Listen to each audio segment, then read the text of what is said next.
안녕하세요. 오늘은 진짜 흥미로운 얘기를 좀 해볼까 하는데요. 살면서 경험이 좀 쌓여야, 이 책이 이런 뜻이었구나 하고 무릎을 탁 치게 되는 그런 책들에 대한 이야기입니다. 이게 사실 1000권 넘게 책을 읽은 어떤 북튜버가 한 얘기에서 영감을 받은 건데요. 다시 읽었을 때 그냥 좋은 책이 아니라 인생책이 되어버리는 그런 마법 같은 책 5권을 한번 파헤쳐 보려고 해요. 자, 그럼 바로 시작해볼까요? 자, 첫 번째는 바로 열심히 일하는 함정에 대한 이야기입니다. 롬 무어의 레버리지라는 책을 가지고 왜 우리는 아무리 열심히 일해도 계속 제자리인 것만 같은지, 그리고 거기서 어떻게 빠져나올 수 있는지 한번 알아볼게요. 이거 진짜 많은 분들이 공감하실 거예요. 내 시간을 갈아 넣어서 돈을 버는데 어느 순간 수입이 딱 막히는 느낌. 특히 프리랜서나 전문직이신 분들은 하루가 24시간뿐이라는 그 벽에 부딪혀 본 적 있으시죠? 바로 이런 경험을 해봐야 이 책이 다르게 보이기 시작합니다. 바로 이 책, 레버리지인데요. 여기서 아주 충격적인 말을 해요. 열심히 일하라는 말이 사실은 최악의 조언이라는 겁니다. 왜냐? 그건 당신이 다른 사람의 성공을 위한 지렛대, 즉 레버리지로 쓰이고 있다는 뜻이니까요. 자, 그럼 레버리지가 뭘까요? 바로 내가 직접 1시간 1시간 일하지 않아도 가치를 만들어내는 시스템을 말하는 거예요. 목표 자체가 바뀌는 거죠. 더 열심히 일하기가 아니라 시스템 만들기로요. 그게 사람이든 돈이든 아니면 요즘 핫한 미디어든 나 대신 일해줄 무언가를 만드는 겁니다. 이 문장 보세요. 젊었을 땐 이게 그냥 멋진 말처럼 들렸을 수 있어요. 하지만 정말 일하다가 한계에 딱 부딪혀보면 이 말이 그냥 경영 이론이 아니라 정말 뼈를 때리는 현실로 다가옵니다. 자, 이렇게 나의 시스템을 만드는 법을 알았다면 그 다음은 뭘까요? 바로 사람이죠. 두 번째 주제는 인간관계의 비밀입니다. 데일 카네기의 전설적인 책이죠. 인간관계론을 통해서 내 아이, 내 고객, 내 파트너를 어떻게 내 편으로 만드는지 그 비법을 한번 들여다보겠습니다. 아니, 왜 이렇게 내 맘대로 되는 게 없을까요? 아이한테는 소리 지르게 되고, 고객은 설득이 안 되고, 배우자랑은 맨날 똑같은 걸로 싸우고, 분명히 좋은 뜻으로 시작했는데 왜 항상 벽에다 얘기하는 것 같을까요? 그래서 많은 사람들이 인간관계론을 집어들죠. 근데 처음 읽으면 어때요? 에이, 이거 다 아는 얘기잖아. 너무 뻔하게 들려요. 그런데요, 실제로 아이 키우면서 또 사회생활하면서 이게 내 맘대로 되는 게 아니구나 하고 몇 번 깨져본 다음에 이 책을 다시 펴잖아요? 와, 그때는 문장 하나하나가 그냥 보석입니다. 이 책의 핵심은 딱 하나예요. 사람은 결국 자기가 하고 싶은 걸 한다는 겁니다. 그러니까 이거 해! 라고 강요하는 건 아무 소용이 없어요. 그 사람이 이거 하고 싶네? 라고 생각하게 만드는 게 전부라는 거죠. 여기 딱 좋은 예가 있죠. 아이한테 밥 먹어 소리치는 대신 내가 먼저 막 맛있게 먹으면서 와, 이거 진짜 맛있다. 엄마가 다 먹어야지 하는 거예요. 그럼 아이가 슬그머니 와서 뺏어 먹고 싶어 하잖아요. 똑같습니다. 고객이 계약서에 사인하게 만드는 것도 배우자가 설거지를 하게 만드는 것도 결국은 그 일이 매력적으로 보이게 만드는 게임인 거죠. 자, 이제 나를 위한 시스템도 만들고 다른 사람을 움직이는 법도 알았어요. 그럼 마지막 퍼즐은 뭘까요? 바로 나 자신을 움직이는 법이죠. 세 번째 주제는 성공 시스템 만들기입니다.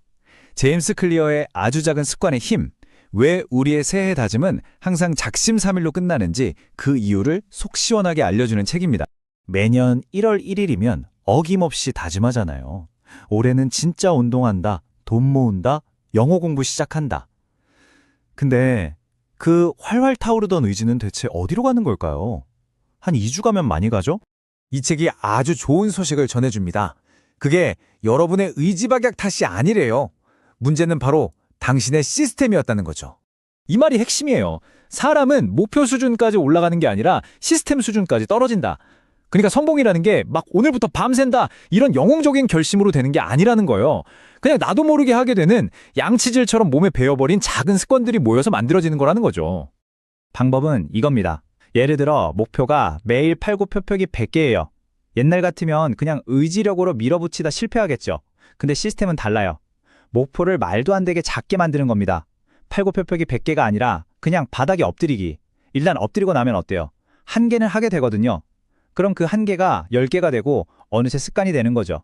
시작을 이기는 시스템. 이게 핵심입니다. 자, 이제 마지막 파트입니다. 여기서는 인생에서 가장 어렵고 힘든 순간들을 다루는 두 권의 책을 같이 볼 거예요. 하나는 벤 호로위츠의 하드시잉인데요.